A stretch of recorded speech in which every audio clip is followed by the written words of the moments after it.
The following show and its content are the responsibility of the show's producers and participants. Information related in this program is not meant to substitute medical recommendations. Before starting a treatment program, you should consult your physician. T-minus 10, 9, 8, 7, 6, 5, 4, 3, 2, 1, 0.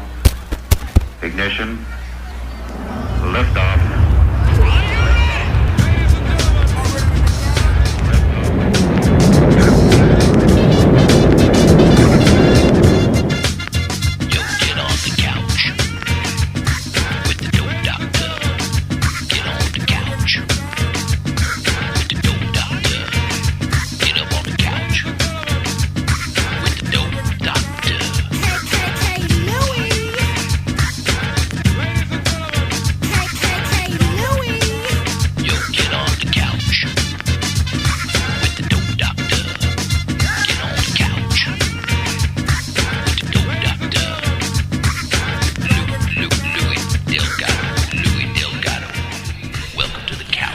Hey everybody, welcome to the Couch Live here on tour. That's right, the Couch Live is on tour here on WPSN99.com.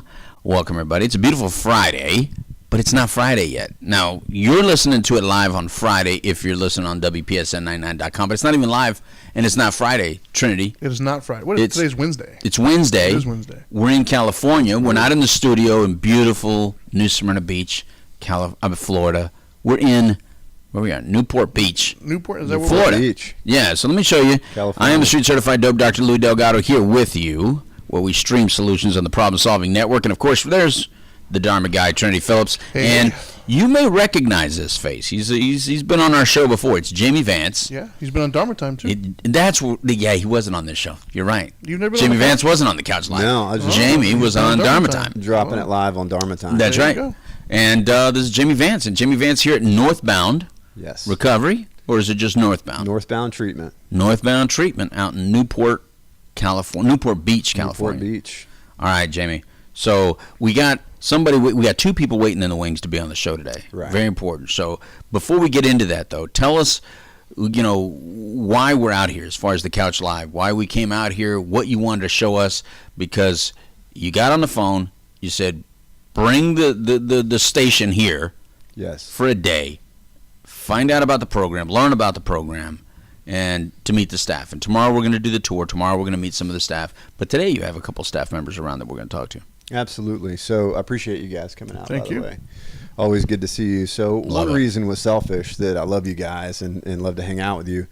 The Fun other to reason, get you everywhere. Yes. Yeah. The other reason was that I wanted you to see what I'm doing and what we're doing out here. Then I know that you know that I didn't make a decision lightly to join an organization. So, Right. In a land of, healthcare kind of squeezing treatment and treatment stays getting shorter and shorter, Right. and, the quality decreasing, we're committed to that long-term clinical result. So you'll see that in everything that we do, from our college-bound program, which you're sitting in right now, to the career-bound, to the music-bound, and just our core curriculum of what we do, how we treat people. And moreover than that, I think what you're going to see is our commitment to organizational health. Okay. That's something we haven't talked about. But, there's always that model that says patient first. Mm-hmm. And I believe that. But if you don't put your team first and your employees first and you support them, and you don't have a healthy organization, and you're not committed to that, and you know that from being in this industry for a long time. Well, the culture always is very telling. Right. The culture of a program is what makes it inviting. Right. That's what I like about programs, to be honest with you. One of the first things that we experience when we actually go out and tour a facility is you meet staff, and pretty quickly you get to know the culture of a place. Right. By that staff.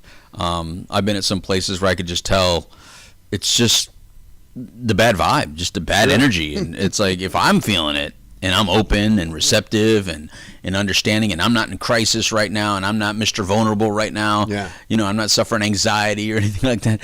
But if I'm feeling that vibe and energy, right, then the client that we send here is probably going to feel that vibe and energy. Yeah, the patients will definitely feel it.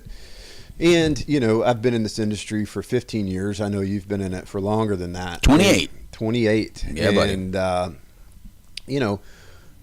We are a group of well-intentioned people, but we come to it, and there's a lot that we can learn from,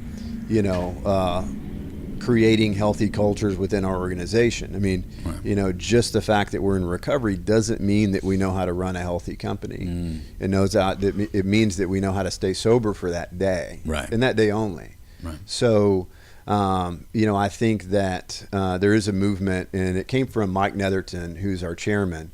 Mike was a COO at Betty Ford Center for a long time and joined Northbound and Paul Alexander, and they had this commitment because Mike started a men's group, and you know that I'm in a men's leadership group myself, that we meet once a year. And the premise is that if we're going to be good leaders, it comes from the inside out. Right. And we got to work on ourselves first. And that's a real thing. And, we carry with us into our work and into our families whatever's going on inside of us. And so we address that, and we try to address that in our whole organization. And so we support that.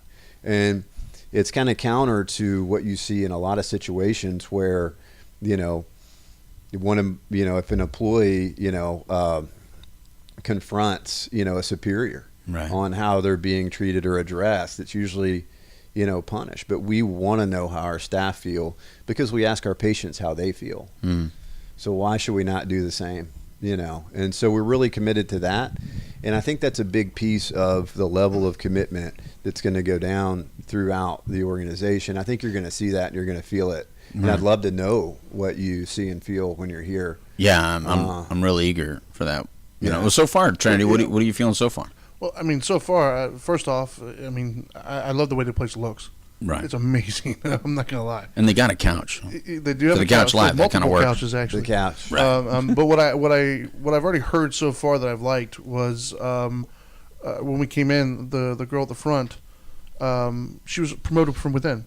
Right. Which I thought was really cool. Yeah, she started as a tech. Yeah, she started as a tech, and she said she's been here for roughly, I think, 3 years or so. Yeah. And she's been promoted from within, so I think that's awesome. Longevity's good. It is, man. And not only that, but the fact that they want to stay. Right. The fact that she saw enough to say, hey, I want to stay with this company and move upwards. So I think that's pretty cool. It's a good sign. Right. It's a lot better sign than saying, screw that place, I want out of here. So. Right, chasing that dollar. Exactly. Yeah. Right. And we met a few other people as well, and I don't know everybody's positions yet because, clearly those meetings are tomorrow. But, from the people that we met so far, it was really cool. One of the first people we met was a guy with your veterans program. So we're going to talk more about this veterans program. But first off, waiting in the wings, your music program guys here. Got the greatest name, too, by the way. Yeah? Yeah, it's Dusty. Dusty. I love that. How do you not like Dusty? It's a good name. It's a musician name. It's a great name. Yeah. It's always been a musician name, though, right? Dusty? Yeah. Well, it reminds me of Dusty Rhodes. Oh, that's why you the like wrestler. it. The wrestler part. Yeah. Oh, okay. All right. Well, can we bring Dusty on and kind of just talk to him? Because I know he's got to go do group. And then we'll bring you back on, Jamie. Let's talk to Dusty. He's going to be a lot more interesting than I am. No. You're still going to tell us about the overall program, but You're the Renaissance man. I just didn't want to lose Dusty while he's here because Dusty's a musician. Go ahead and come in here, Dusty. All right, let's mic up Dusty. Dusty's a musician. Let me tell you a little bit about what he said so far, and he'll explain it.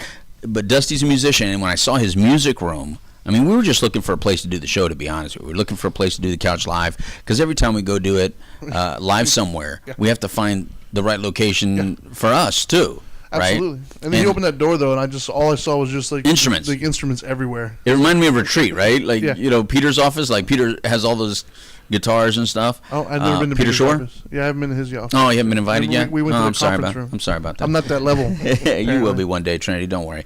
But Peter's office is like that. It has all the music, all the stuff. And then when I saw Dusty's, it was the same, right? It had all these guitars.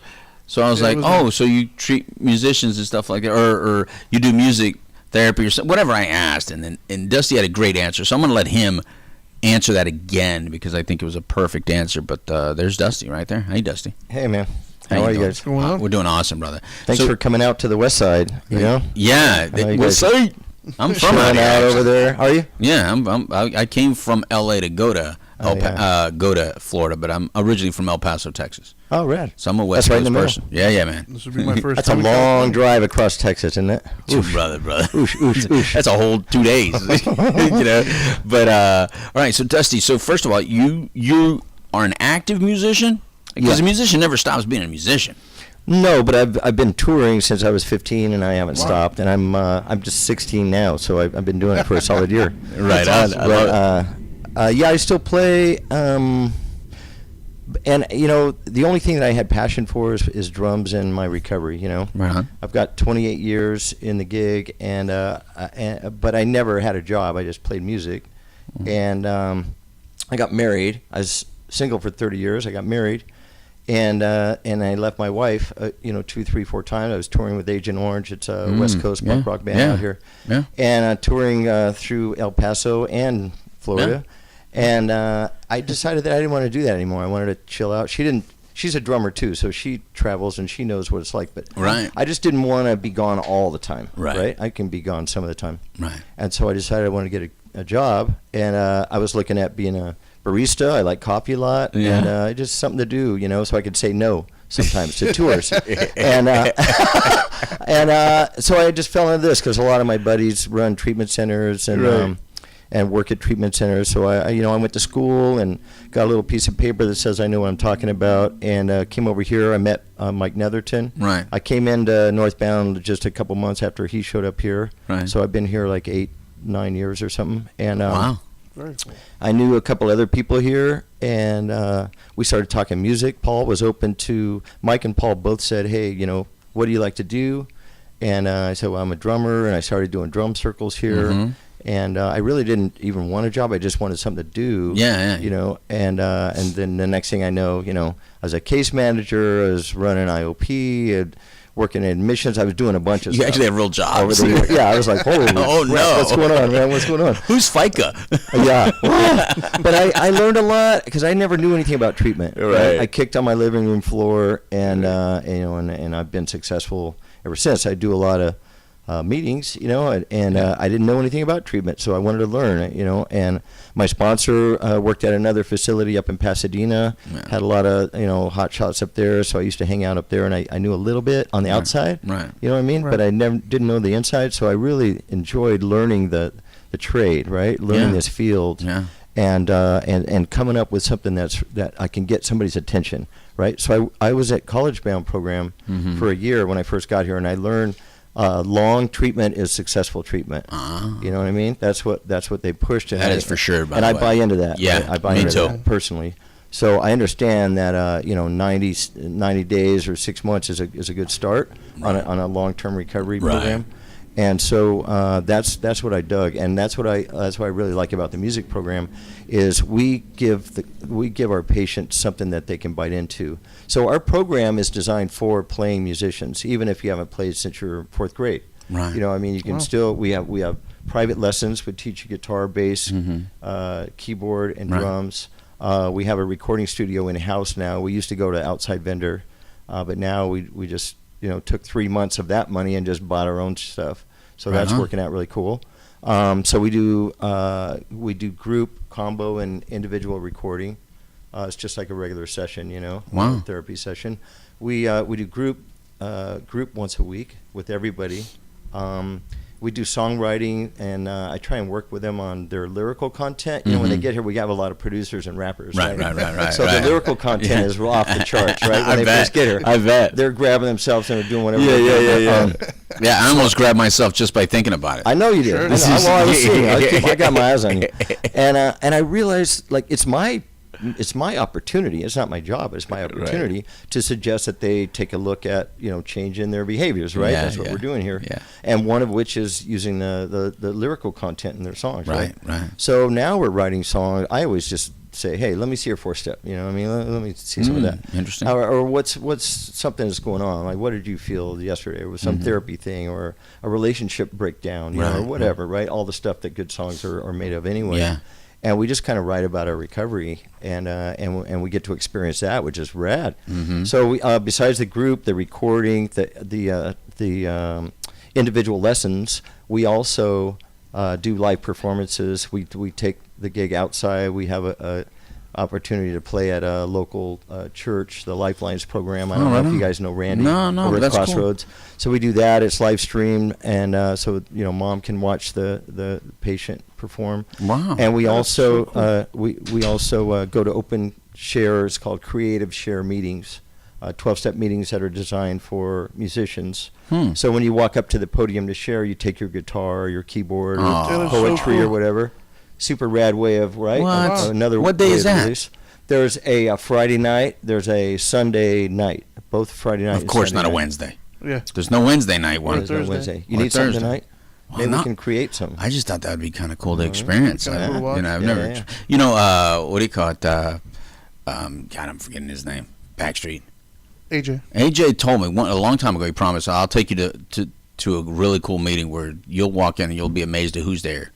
But I never took him up on Yeah. it, so I never went. There's a few of those, Right. Beverly Hills. Those are interesting, but there's Junk. yeah, junk, exactly. You know what I mean? But you know what? Some of my favorite stuff, though, like punk rock stuff. Right. I lived in Long Beach for a long time, and one of my heroes in punk rock, I won't give away his name, but he was a greeter, 7 a.m., man, a pair of sweats Love it. and a shirt. Love it. 7 a.m. every day. Wow. Yeah, I think I know who you're talking about. I mean, it's rad. And Yeah. he comes here and speaks. Oh, We that's have guest awesome. speakers. That's come. awesome. You know, You know- just the rock star guy sometimes helps out, like the identity, right? I think it's powerful, man, because a lot of us grew up to that in the first place, and so it's kind of cool to kind of like we all get really crazy together and get real intoxicated together. Like I remember hanging out on Sunset and all that stuff and doing all that stuff way back in the day, Right. and then all of a sudden now everybody's sober, and yet you still want to have fun, and having fun is still part of recovery. And I think that's the hardest part of the whole deal is when you're first getting in, like at least for me, was I was a young man getting in, and I was like, well, I don't even know how to be sober. I've been getting high since 9 years old. I don't even know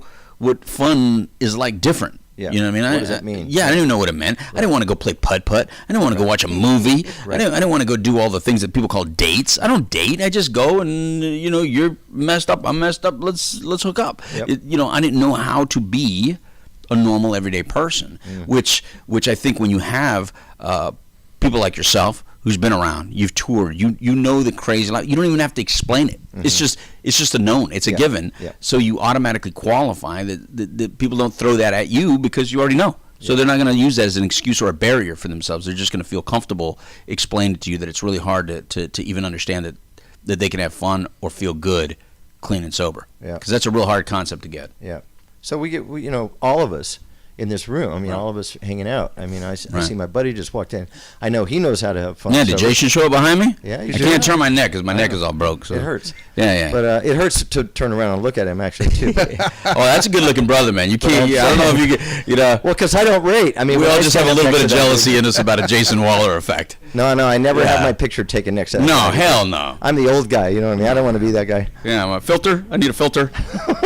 But yeah, having fun, man. That's the other Right, the icing on the right, cake, right? right. You can have fun while you're in Absolutely. while you're getting sober. Well, There's what nothing wrong with that. What I like about what you said is that when we brought up I brought up a different musician's name. I go, you guys do this. You go, no. We actually treat real musicians. We actually treat the musicians, and I think that's really hot because it's hard to know where to send them because they're like a vulnerable population. Like I've had people that actually go to treatment centers just because they're hoping to go to treatment with somebody from Metallica. You know what I mean? Right. So they're really going there as a poser and as a fan, Right. instead of trying to get clean and sober. Right. So it's good to go to a place where a musician can get clean and sober by people that kind of respect that a little bit. Yeah. Respect the privacy, respect, the whole effort. Yeah, we're really, really fortunate. And we keep it on the DL, too. I mean, we've had some people here, Grammy winners, Right. et cetera, but Right. our real focus is on everybody's on a level playing field. Right. And I don't care if you haven't played since fourth grade Right. or you just got off tour, you're just getting a little shakedown before you go back on tour. Right. I mean, everybody's working together. So I think that's what the whole program is about anyway, right? That's beautiful, man. That's beautiful. Well, I wish I could play. Well, You it's such can. a music Well, I itself can. is such a huge thing, like right? a I mean, monkey. yeah. Yeah. I learned how to play the recorder when I was a little kid. Well, the lyrics I'm good at. No, the lyrics. Like I can write, but as far as like them coming out of my mouth, it doesn't sound anything like the way I internalized it. Just like a lot of other things, right? I thought I was being nice. I said good morning. You said good morning. Exactly. Yeah. The face. It's the Right. Yeah. Yeah, it's my angry What were you face. going to say? No, I think it's really cool though that you guys have a program in place actually that fosters that, because it is such a huge component in life for a lot of people, and I think that over the years I've seen in different groups and whatnot, I've seen people who've gotten away from that, and it's become a source of pain for them as opposed to a source of release expression. So it's kind of Absolutely. cool that you guys foster that and encourage that. And that's Absolutely. really, really cool. Well, yeah. And that's Well, what one of we the have to do. We got to work on it a little bit. We talk about how to And we do. We go to concerts. We hold each other's hands. And we walk in and we go, "This is what it is." You know, this is real life, and we're doing it together.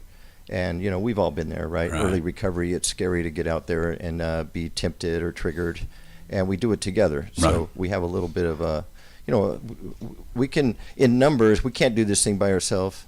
You know what I mean? Right. We just can't do it by ourselves. So it takes everybody. Well, the other thing is just even knowing that you have the talent inside. Trinity, we just talked about this the other day, where people think that that's where they get their talent from. Yeah. But it's only because their anxiety got out of the way. They got out of the way when they're intoxicated and let the talent come through. The talent's there.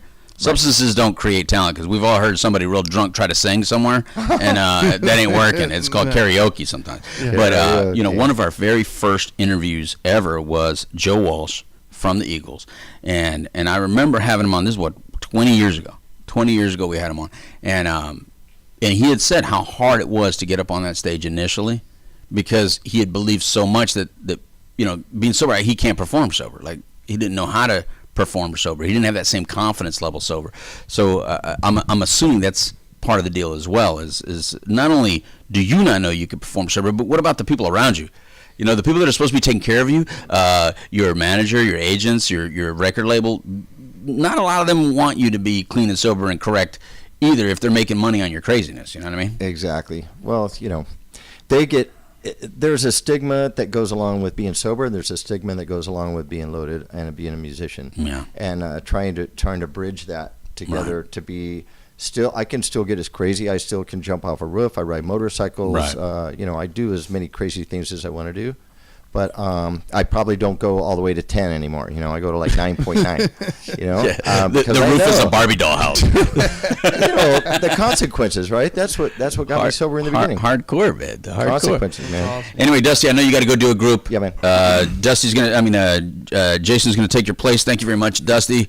I'm gonna meet you. Chat with you guys. Yeah, we're gonna talk more with you tomorrow. You got it. And learn more about what you do here when Thanks we have this is the show part, but actually the more serious and the better part of this entire trip is actually meeting with the staff and getting to learn about the program, like, from the inside out, so that if we ever refer somebody here, and obviously the goal is to know the program enough to feel confident in it and then refer to it, then we could do that. Bye, Dusty. Then we can, it's better to know everything about the program as far as what we can tell, so that when a client asks, well, what is this like? What is that like? We have firsthand information. Well, that's the biggest thing, is we would never send somebody where we wouldn't send our own family members. Right. That's the key. That's the key. All right, look at this. Look at this guy. Uh-oh. I don't get you in frame. There you go. Back up a little bit, then I can get you in that camera, because Trinity takes up a lot of camera. That's a big boy. I do got to say, though, I am impressed. Look at you two. Look how beautiful you guys look. He was scheduled to be here at 2. He was at 2 o'clock on time, on the dot, the door opened up. The man's a pro. I'm impressed. The man's a pro. Thanks, man. I appreciate 2 o'clock that. on the dot. I was actually outside just looking at my watch, and it was right when I hit 2. I walked right in the door. He said, I'm not walking in until it's 2. Yeah, awesome, man. All right, so let's introduce our guest. All right, so this is Jason Wahler. You may recognize him from Laguna Beach? Is that what it's called? Laguna Beach. Laguna Beach and The Hills. Yep. Am I missing another one? There's a third. I did celebrity rehab with Dr. Drew. How was that? It was a trip, dude. I'm not always for that. I gotta be honest. That bugged me a little bit, that whole show. Honestly, is Dr. Drew and Bob Forrest are both very, very intelligent, and they know what they're talking about, and their hearts are in the right place. Obviously, there's a TV show component to it, but at the end of the day, that's the part that bothered me, I guess. There is that, but I also think it's good to be able to raise awareness around what it is that we're going through. And that's the good spin, man. And that's how we got to spin it, right? I mean, that's because we've been so stigmatized when we don't talk about stuff. It's only going to keep things sheltered, And again, could there have been a better light or a way to do that? Yeah, but of course, I mean, you got to take it for what it is, and there hasn't been many other elements that have taken an approach. I mean, for me, intervention glorifies the whole negative use of everything. I mean, at least I think this show. No, that really bothers me. Yeah. No, intervention I can't watch. At least Dr. Drew is a smart, intelligent man. I was going to say, at least Dr. Drew is a good representation. Right. I mean, I don't. When I watch him, I feel very serious watching. Well, he's authentic, right? Yes. Well, there's just something real authentic about the guy. He's also very knowledgeable, though. I mean, he's very, very intelligent. I mean, he's got through credentials to back him. I remember him from Loveline. Right? It was back in the day. Yeah, but Adam Carolla was my favorite part of Loveline. They played well. So but Adam gets left behind. He got left behind by everybody. Adam got left behind by everybody. Jimmy Kimmel left him behind too. Poor Adam Carolla. Yeah. Where's Adam? He's doing a podcast somewhere, I think. We got to go find him. He's not with Joe. No, Joe Rogan got that too. Yep. Still doing the construction show, bro. Anyway, let's get back to the hills because we're in the hills. Are we here? Are we at the hills? You're about 60 miles south of the hills. Bro. We're close. All right, well, close enough, I guess. We can take a helicopter up. We were a lot further this morning. Yes. In Florida. Florida? Yeah, Orlando. The Orlando area. Yeah, You guys get right to it, man. You land and then get in and set up. Dude, we came straight here. We're on the air now. Yep. That's what I'm talking about. Yeah, Gotta make it happen. So tell us about Jason Wahler. Jason Wahler. Reality TV is the stuff. It's the real deal. People don't think that a lot of that is real. Now, they may script some situations, but at the end of the day, you're just a real guy. I'm down to earth. I am who I am. What you see is what you get. Living out your life in front of a friggin' camera. Well, yeah. Getting the judgment from everybody that has a finger and an internet connection on a phone on an app. Sounds exciting. Sign me up. It's a trip, man, and I think that's the thing is people don't understand is, especially when we went into this is, our shows back in 2005, 2006, there was nothing else out there that was like it, and it really revolutionized the way television was done. And at 18 years old, I was supposed to go to school, play baseball, go to college, and literally overnight, my whole life completely changed. And I think people, again, knowing now is, there's so much reality TV that's out there is actually reality TV can be used for a really good or it can be used for a bad. And, when I went on it originally, unfortunately, I went down the negative avenue and got the bad circumstances of that. But having the knowledge and the experiences that I do, I believe everything happens for a reason. I'm back in the spotlight of being able to show the other side of things, And what's up with that? Wait a minute. What's up with this 2019 Return of the Hills thing? Well, hey, I'm happy that it's doing it. For me, hell yeah. The reason why I'm super stoked is because I think in the most summarization of what it was for me is back in 2005, 2006, obviously went through a very public battle with addiction, was a drunk, womanizing alcoholic, to being a person now that's in recovery, being able to shed light, give hope, inspiration. I'm married, have a family, and it's to really, again, going back to what we were talking about, but being able to be an advocate for the cause, you know what I mean? And my life was, after 18 arrests or however many it was, with 12 different treatment centers from Florida to Hawaii, every state in between, to not contemplation, but attempting suicide. The life I have now, to be able to see that, it gives me chills and goosebumps to be on the other end. And it's God's work. It's redemption, brother. It's like thrown right in front of your hand. It's like you're able to show the full circle of your life here. I am, and I'm forever grateful for that. And I think it's a beautiful thing. I never thought this opportunity would come to fruition again, because I was just doing the work back in, July 23rd, 2010, when I really made the commitment to transform my life. I did not know what was going to come out of it. It was just through action, by putting one foot in front of the other and taking this, a day at a time. It's incredible to see that. At 18 years old, I was paid to be sponsored by vodka companies, and I'm advocating on the other end. And it's never thought that'd be a part of my story. Well, the cool part, what I like most about it, though, is there's a lot of publicity out there when people are hitting the wall. It's all over the place. Because that's sexy. Yeah, but once they start to actually turn their lives around, it's like they stop covering them. Yeah. Or they become silent. Right. I can't tell you the last time I heard was Robert Downey Jr. talk at all about it. No, but his redemption moment is become an Iron Man. Exactly. Yeah. But what I'm saying is they don't cover, you don't hear those stories of hey, XYZ is doing fantastic and great now. Right. We're so proud of him. Right. And so the fact that you are still in the spotlight and you're not shying away from it, you're sharing your story, you're talking about it, that's what's necessary. That's what's going to break the stigma. Because people don't know it's possible. And that's the thing is the negative connotations that go with this is they don't show that recovery is possible. You know what I mean? And that's the thing. I heard you guys talking to Dusty prior to this and stuff, and it's really highlighting what recovery looks like today. You know what I mean? People are so fearful that they can't enjoy or embrace life without drugs or alcohol, and it's quite frankly, your brain produces more potent chemicals than heroin. You just gotta let it work. And if you get out there and actually embrace and enjoy and do what life has to offer, quite frankly, it's actually better than drugs and alcohol. You know what I mean? And don't get me wrong, I look at using, for me, at first it was fun, man. It became a lifestyle and then it became a way of survival, but now I'm able to actually enjoy what life has to offer. And that's the thing is when you hit a perfect golf shot, you go surfing, you hang with buddies. You have this. Speaking my language. Well, but people don't even realize this. You know what the number one form of happiness is? What? Longest living study at Harvard. You guys know what it is? What? Human connection. And everything that we're in, we live in this. Well, it's the longest living study that's been. Define connection. Right here, right now, man. And I like where your head's going because there's the next stages of that. But it's just common conversation in this day and age. I mean, social media is antisocial, man. Identifying with someone else and communicating with someone else eye to eye, hand to hand. There's something very unique about that. Well, we're social beings, you know, and that's why, I mean, like when we talk about getting sober, we can't do this on our own, man. We need to have others around us, you know. I saw something cool, you know, bees need a hive, humans need a tribe, you know. I like it. I like that. And that's the truth, though. I mean, I'm the happiest when I'm with around the people I love and care about most, you know. You know what's really cool about it is this generation is all about recovering wide open, though. I really love that about you younger guys that are coming in, and you're coming from the spotlight instead of being, you know, living in the closet about it and being shameful, because that's how I look at it. I mean, I know that anonymity is a spiritual foundation of certain programs.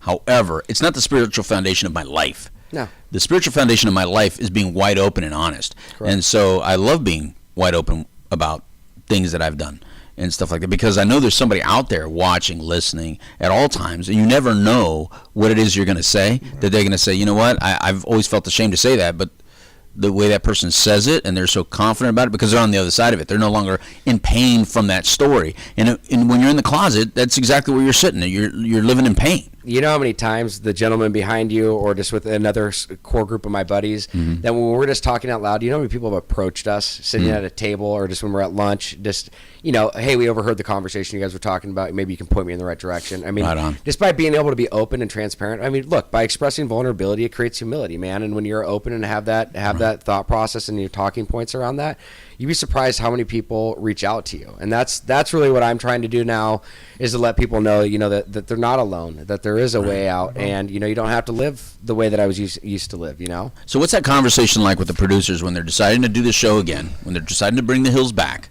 What's the name of the show? There's another word. So the Hills New Beginnings. New Beginnings. Yeah. All right. Which gives it more hope. Like, it's not the ending or the last chapter. It's not saying the last chapter. It's saying, hey, wait a minute, there may be a future here. But it's new beginnings. So when they called you, I'm assuming they also knew everything that had happened with you. Yes. What was that conversation like? I think what was really cool, I think one of the most instrumental and meaningful moments is when I actually sat down with one of the producers that had worked on the shows back 10 years prior. Right. And after they heard my story, because they heard what was in the tabloids and stuff, but they didn't know the depths of everything that happened. When I said that, I mean, they looked at me and broke down. They're just like, dude, you have a 180-degree different story. I mean, you're just a different person. You know what I mean? And I think that's the thing that really kind of hit home for me, is because these people saw or witnessed what I was going through at some degree. But to be able to have them kind of really articulate that and just be blown away is sometimes you just, you know, when we're in this and we're living it, and, you know, we just kind of forget sometimes. I mean, at least I did. Right. Especially you can get caught up in life, and to have people point that out who saw you in the beginning stages of it, it's pretty empowering, you know. I just got chills when you were saying that, because I'm imagining you as that young man doing so much of that in front of the camera and kind of hiding it, but your destruction is happening. Yeah. And it's happening, and unfortunately people really aren't around to stop it or save it at the moment, and it just has to play out the way it plays out. But in the end, people like these producers, that when they get together, they knew, they love you from within. And to be able to say, wow, I want to turn the camera back on you, and I want you to talk the way you talk now. Yeah. Because they know how inspirational you are, brother. I mean, you just reek of inspiration. Yeah. I appreciate that. You know that, right? Absolutely. I appreciate that. I want you to know. And and it's, I can't help but to think of what is Mike the situation. He's in jail right now, right? Mm-hmm. He's incarcerated right now. He's paying the penalty. But that's another guy that lived it all out in the limelight, and he's been so open about it. And I can't wait till he gets out. I can't wait to talk to him when he gets out. Yeah.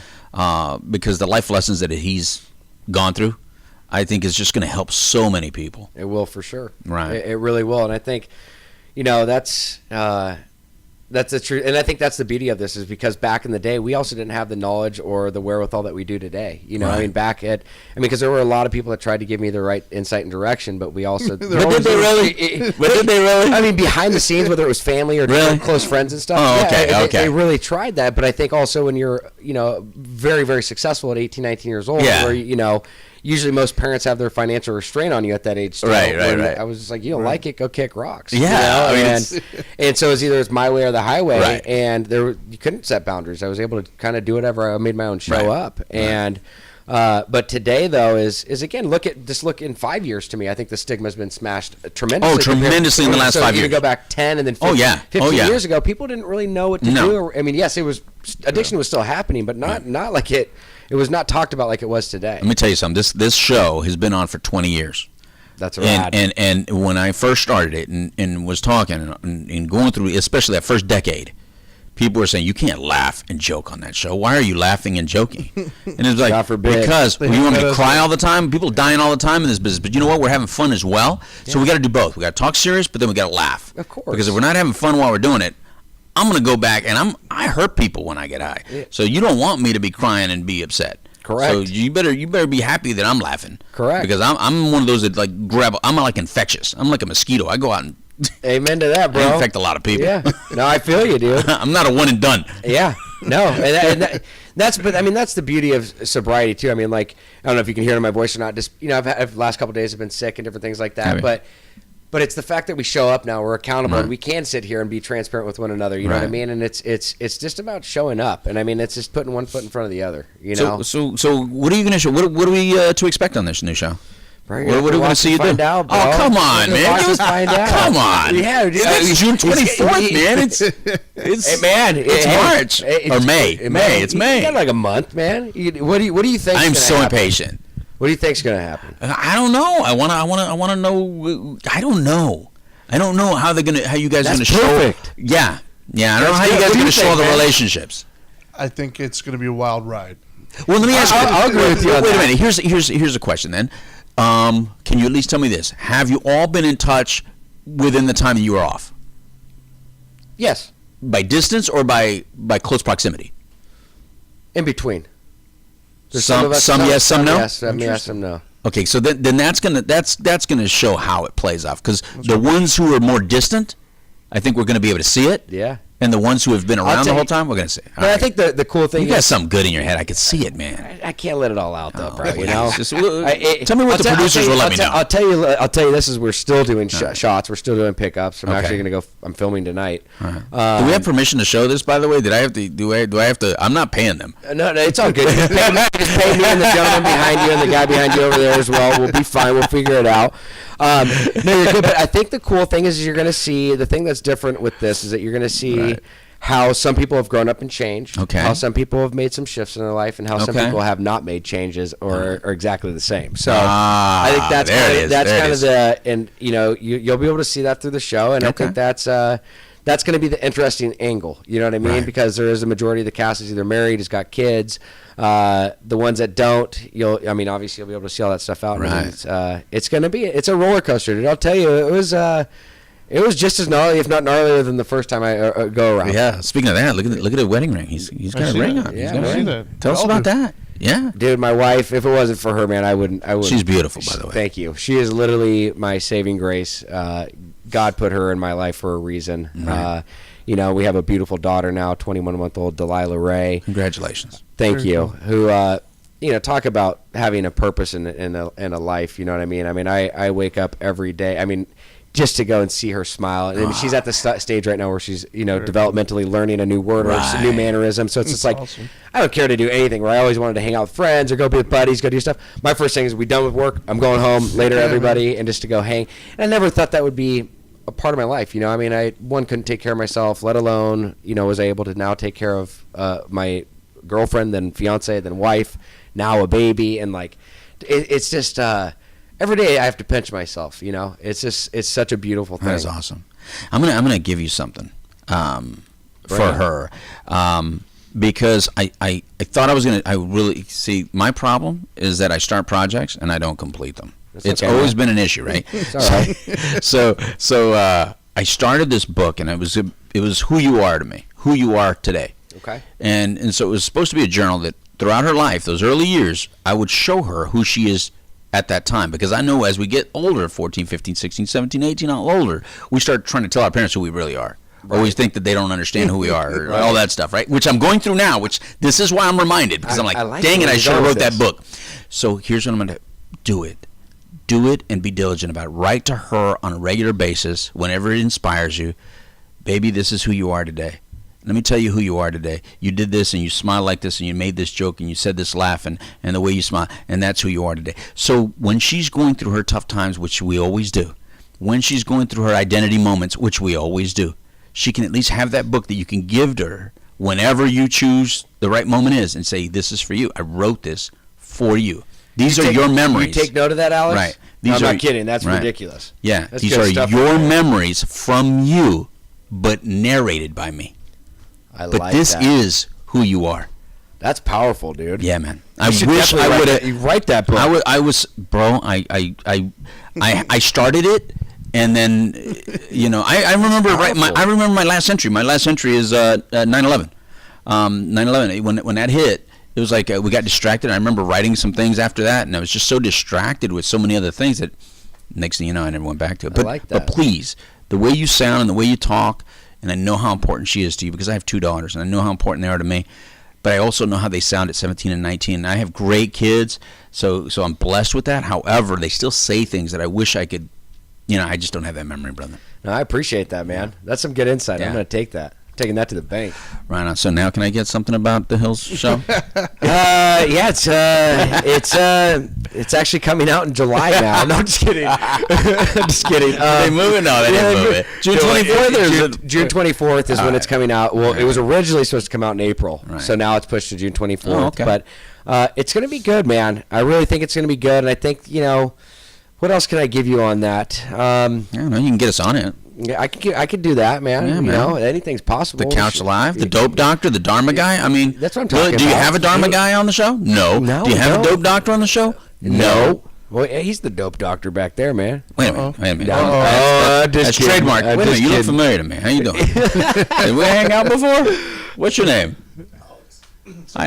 Everybody's Alex. Yeah, right? It's a typical man. His real name's John. He made that up, yeah. It's okay. Alex. No, dude, I think with the show, it's again, I think the main thing I could say is it's going to be worth watching. Right. Whereas before it was, there's so many different, there's such an eclectic group of people that there's going to be a point that hits for each individual. I think that's the biggest thing I can share. And then, for me, I'll bring it back to myself for this, is because I love talking about myself. Please. It's going to be cool because we actually really shed light on recovery, and you get to see what my wife and I walk through. You're going to be able to see what it is from her perspective. Because look, as we all know, wherever there's an alcoholic or an addict, there's a codependent, right? And they can be just as sick, if not sicker, than the actual addict. Yeah. And that was my wife, and I went through some trials and tribulations of a year and a half ago, and for her to be able to work a program and to see, oftentimes we forget about the families, man, and to be able to see her element and what she does, because if it wasn't for her, man, I probably wouldn't be here. You know what I mean? And I genuinely mean that. And so I think it's cool because, it's cool to have people out there talking about the individuals that are the addicts or the alcoholics. Right. We don't have enough people on the other end that are talking about it and being advocates for that. We need more of the Al-Anons. We need more of the, the codependents and those people speaking up. We need more of the normies talking about this. Right. Not us. We already got our crew, Right. I've never heard normies. Yeah. I remember when you didn't know that word, huh? That's awesome. Well, because I think it's important, though. It's because, the gentleman behind you is a normie. You know what I mean? And so is the one right next to you. That's what I'm talking about, bro. Yeah, and he's the president of our foundation. That's money. But I think that's one element that we have not tackled enough, is having people on the other end be able to speak out about this. Right. Because from their perspective and seeing what we've gone through, what we've had to go through, because addiction doesn't dictate who we are, but it doesn't justify our actions, right? So having other people on the other end could be a very big proponent to what it is we're doing. So how are you related to Northbound, where we're at today? What's the relationship between you and Northbound? God, man, there's a history here. I think, first of all, I'll say that Northbound was very instrumental in me getting sober, back in July 23rd, 2010. So you're an alumni? I actually did not go through the program. Okay. So after I got out of celebrity rehab, I was like, that's a program. Yeah. So I actually went to treatment. We know one of your friends is celebrity rehab, by the way. I'll say it's a female. She lives in Florida and here, by the way. Florida and here. No, I'm not going to give it away, just like you're not going to give it away. I'll give it to you June 24th. Fine. June 24th, you tell me. No, but after I got out of celebrity rehab, I knew some of the guys that worked here and stuff, and you know, I was not in a place where, you know, I never had a real job yet. Up to this point, I was doing all the entertainment stuff. I was used to being picked up in a town car, go to appearances. That was kind of my life. Go on camera. You know, one of the biggest things for me in my recovery was for self-worth and purpose was actually acquiring a job, having accountability, and showing up and being present. Right. So I got connected through mutual friends. Ended up connecting with Mike Netherton and Paul Alexander.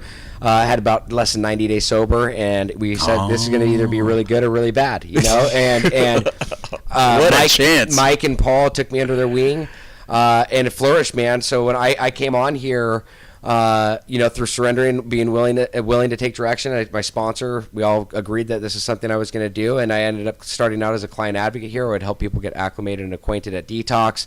What's that like? That was a trick, dude. So people coming to detox are like, "What the hell are you doing?" Yeah, what are you like? If I could do it, you could do it, bro. So, but honestly, that actually our AMA rates went down about 80%, which was awesome. So I ended up taking that. Developing a whole activities program, came up with like 130 activities within a 30-mile radius. I mean, started taking the guys kickboxing, paintballing, deep sea fishing. That's beautiful. So got that whole thing set up, and then ended up developing and helping take over their alumni. So I transitioned that whole piece, so from front to end.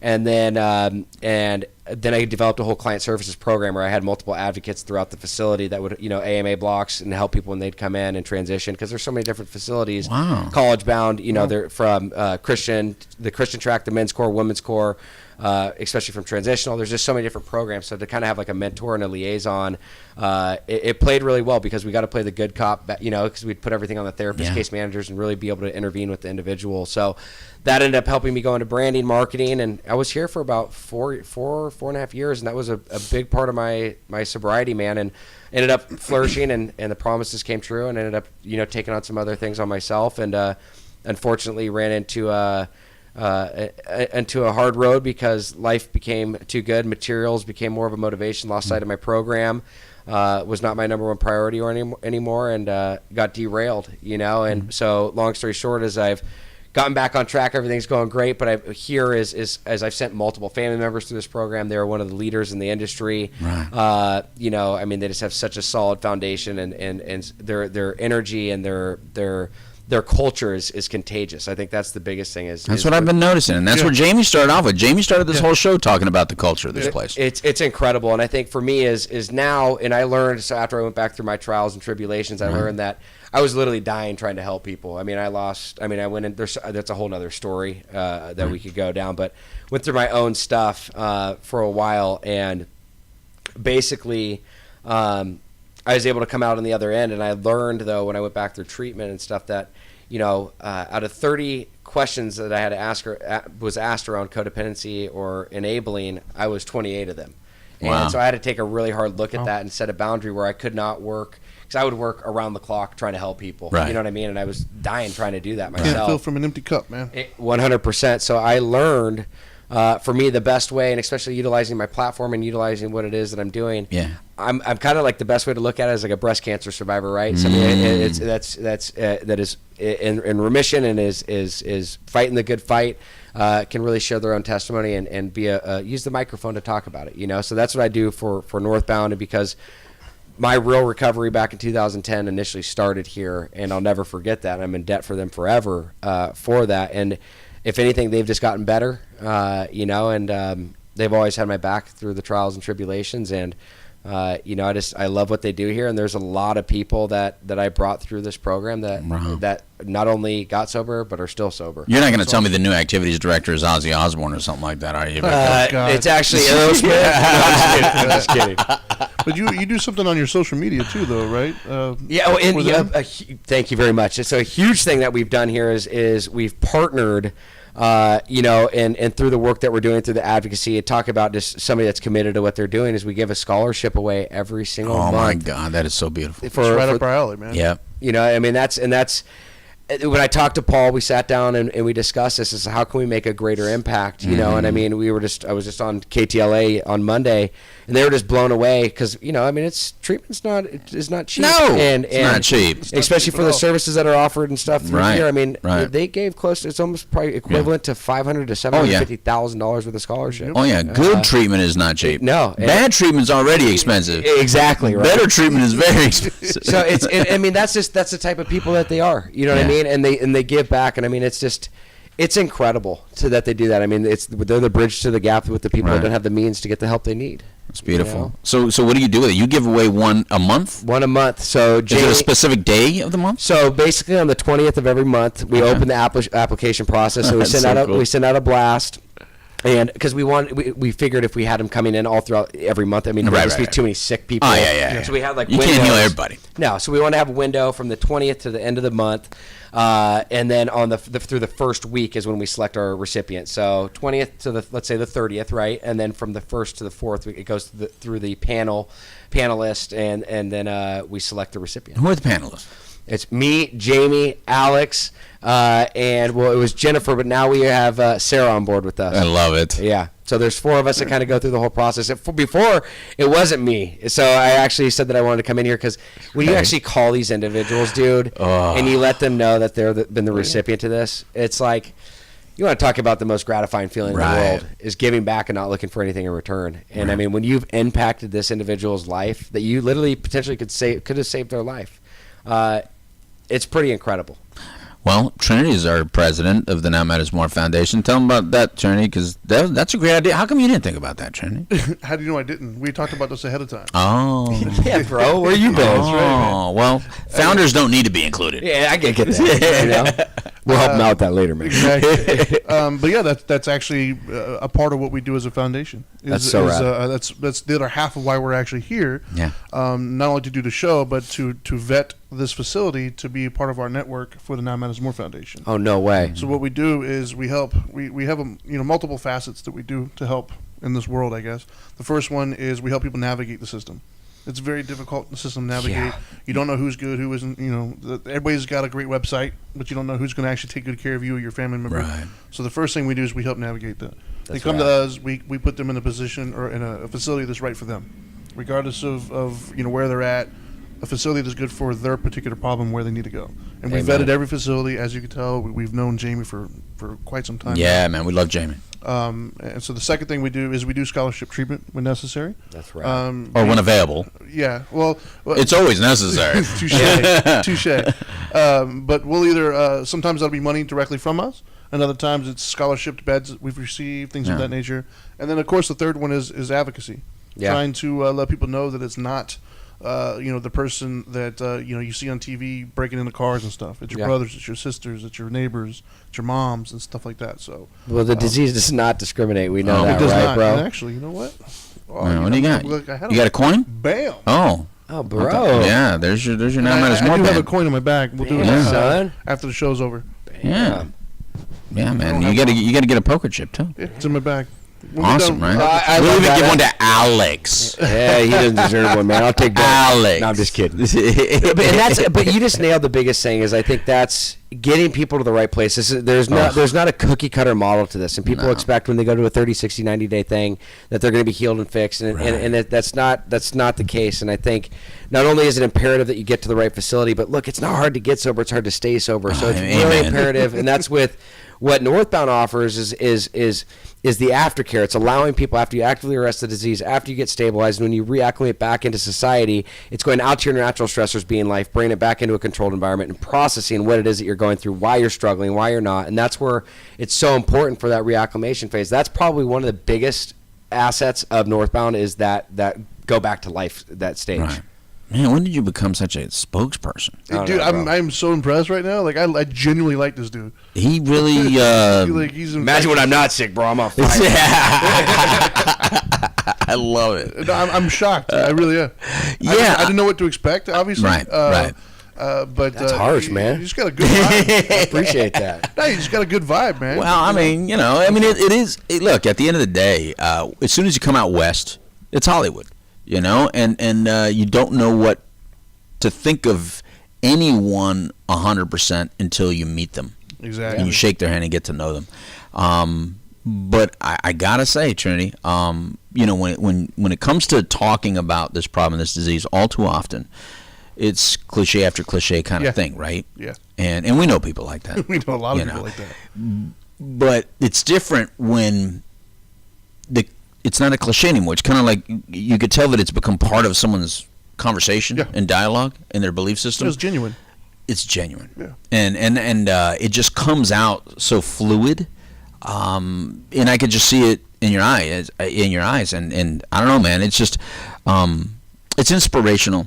Yeah. It's inspirational. And I want to thank you because we need more voices. I mean, like I said, 20 years of doing this, and it was hard to find people that had some sort of face or some sort of image or some sort of voice. You have 98,000 Instagram followers.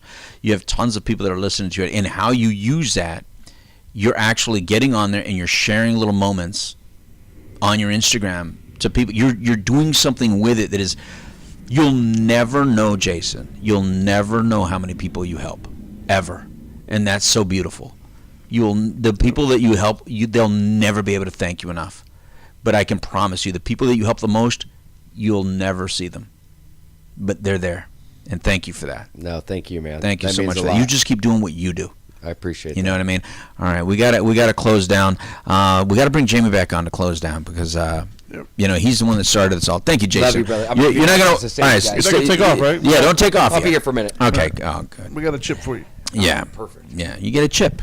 All right. So while that transition is going on, I mean it. It's look to come from here. Before I went to Florida, I mean, I lived out here in L.A. For a year and a half. This is where I got clean and sober. There's a special place in my heart for out here, the West Coast. But it was a very different world back then. It was like when you were running around trying to be different, trying to change. It was too easy to get sucked back into the life because there's a life out here. Everybody's like, there's so much phoniness out here. When I was here, it's just crazy. And I'm sure it's still here, but it's so good to see how much recovery's here now. And that I did not feel. I had to leave because there was not that sense of recovery community that I can feel and sense that's here for sure now. Jamie, what a program you've landed at. Thank you. What a program you've landed at. I'm so happy for you, bro. We love you, and you know, you're the reason we're here. Yep. You are the reason we're here. You know, there's so many programs, so many places that we could be today, visiting and talking to and exposing a little bit more to a more of an audience than you already have, and talking to you on the phone and hearing about this new place that you're at made us want to come out here. Now that I've come, I mean, right, Trinity? I mean, so far, awesome. And we haven't even gotten to the nitty gritty. Yeah, well, we've met a few, and everybody we've met has been really cool, right? Yeah. So what do you think? In closing, Jamie, what do we need to know about this facility, this program? What kind of programs do you have? Like, we met the veterans guy. That was one of the first guys we met when we walked in here. And I'm a son of a vet. You know, my dad's a retired command sergeant major. So that's near and dear to me. So can you speak a little bit on those specialty programs? Absolutely. And I think, you know, one of the things that, I'm always hesitant to do, especially if somebody's seeking treatment, is to feed them too much information. So, you know, what I can tell you in general is that if you call us, I promise you that we'll help you. If we're not the right fit for you, we'll find it. Right. And that's what we're committed to. And our motto in our admissions department is to help every caller. And it's one that we stick to well, because no matter who calls, what their financial situation is, where they're at in the country or the world, we don't stop until they get treatment. So that's the biggest key. That's the biggest key. And we're not the only ones that do that. We don't have a monopoly on that. There's a lot of good people in this industry. The good programs do that. Yes, there's a lot of good people, and there's a few bad ones, and we know that. But what I can tell you is from our college-bound program, from our whatever program, it's not necessarily the programs. And what Jason was describing of that in-life treatment is that we call it our in vivo model of treatment. And what we know, and what you guys talked about earlier, is that connection is the number one component to sobriety. Yeah. So in our addiction, we're separate from. grab me an addict and say, hey, do you feel connected to everybody? If they could honestly tell you, they're going to say no, And when I got sober, I was in a 400 square foot apartment that my mom paid for and, lied to her husband about. But it was, I was living in this tiny world, and I would go out of there only to get drugs or alcohol. And that's the only world I knew, and all I could see, and it gets smaller and smaller and smaller until it suffocates you. And so when you get into recovery, your world gets bigger and bigger and bigger. Exactly, and that's what right. we're talking about. I mean, this morning right. I woke up at 4:30. I went and trained jujitsu, met some new dudes from I around knew the you did. world. I knew you did. I called it, right? I called it. Hey, man, brother, I go see like a young dude with a flat billed cap and a mean mugging me in the meeting. I'm like, you don't even know how good it's about to get for you, man. Why are you crying? You know what I mean? So why you mad, bro? Yeah, don't be mad. It's all good. And that's what we offer. So what we offer is a glimpse. And you can't get that in a sterile hospital environment. That's right. You can't. But what we show you is that you can live in recovery. So a large part of us being that long-term treatment experience is you can go out into the world a little bit and then come back and you're okay and you're safe. What we don't want you to do is to go out there with no tools and think you got this, because you don't. And I'm one that can tell you, and Jason can tell you, and we can all tell you that, if you go out there and you don't have the tools, you're not going to make it. Because I've been sober. June 12th will be 16 years. Wow. There you go. Well, Congrats, bro. Hey, you don't get a trophy for running out of a burning building, buddy. So, right. But we got a chip for you. Yeah, thanks to the program of recovery, but there's no merit for me. But I still go to meetings regularly. Right. I still call my sponsor. I check in with him every day. Right. I don't struggle with the obsession of drugs and alcohol anymore. But I mean, I didn't get here by accident, so I got a life filled with trauma and all kinds of stuff that I have to address on a daily basis, and I know that. Yeah. And a lot of people don't know that coming in. They think, I go to treatment and everything's going to kind of be reset, and I'm going to be a different person, and things are going to be okay. Well, yes and no. I mean, you'll have a new pair of glasses, is what you'll have. That's you'll right. see the world in a different way. But you got a lot of stuff that you got to deal with, but doesn't everybody? Amen. Doesn't everybody? So that's what we do, and we have programs set up around that for people because, we have a faith-based program, our Links program, because people, that's connection for them. Right. We have a college-bound program. One of the reasons that I think that, one of my passions is young adults in recovery, and I think that young adults, when they relapse because they don't actualize. You find a young kid in a meeting, the young kid with a mean look on his face, and flat billed hat, sneakers and stuff, the vape. He's mad. Yeah. And the Monster Energy drink. Don't forget the Monster. Yeah, but if you could get him to tell you the truth, right. If you could get him to tell you the truth, there's a vision that he had for his life. Right. And all of this. Yeah. Is to tell you that I'm okay not doing that, and he's not. Yeah. And I was that guy. I came from it, and it doesn't matter whatever your vision of success is. If you don't, it doesn't make it right or wrong. But if you don't achieve a version of that, and it can change. Right. But if you don't achieve a version of that, then you don't feel like you're doing anything. And so what we see a lot of times is, a guy will go to treatment and go to a $150 halfway house and, work at a gas station, and that's the old school kind of mentality of getting better. Right. And life's not getting better. And brother, if it's not fun, I don't want to do it. And that counted then and now. And so what we want to show people is that it can get really good. Yeah. Really good. That sobriety can get really good, but you got to put in the work. It's not absent of work. And so it doesn't happen through osmosis. It's not going to happen if you being around the right people. You've got to have that internal process and that psychic change that happens. And so that's what we provide. And our vision is to provide an experience. And so our mission is to help our clients achieve 1 year of sobriety. Every one of them. And it all begins with reaching out, right? Right. And so what's that call? What's that number? The number? Do you even remember? Yeah, it's northboundtreatment.com. That's not a number. That's a website. Hey, you can call my cell phone. Oh. 615-715-5022. If you need help, I don't care what time of day it is, call me. Thank you, Jamie. Yeah, you bet. Thank you seriously for everything.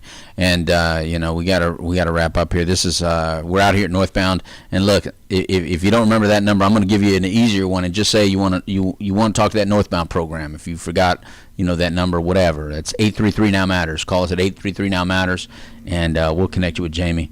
And you can speak directly to them and see if this is the right program for you. We're going to learn more about the program tomorrow, right, Trinity? We're going to learn more about the program tomorrow. But for now, that's it. I mean, the show's an hour, and I think we might have exceeded it. I might have to almost cut my jibbing a little bit somewhere. But anyway, from all of us here, thank you very much, Jamie. Remember to tell Dusty, thank you very much to Dusty. Yeah. Definitely thank you to Jason. That's hopefully behind me. I can't turn around because my neck is bad, and that CBD oil hasn't kicked in yet. It's supposed to work, Trinity. Come on, Grandpa. We're still in that challenge. From all of us here on the couch, have you have any parting words, Trinity, that you want to say before we go? Nah, you know what? I will say that I'm glad that this will be associated with my first trip out to Cali. This is your first trip to Cali. Really cool introduction to a portion of the world I have yet to see. So well, really good, because I'm going to take you to my neighborhood, Whittier, next. Anyway, bring it.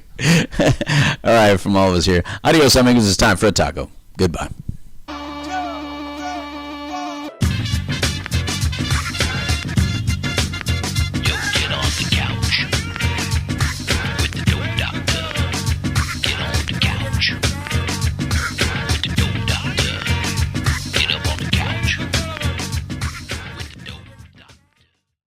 And that was without even a single drop of rum. That was awesome.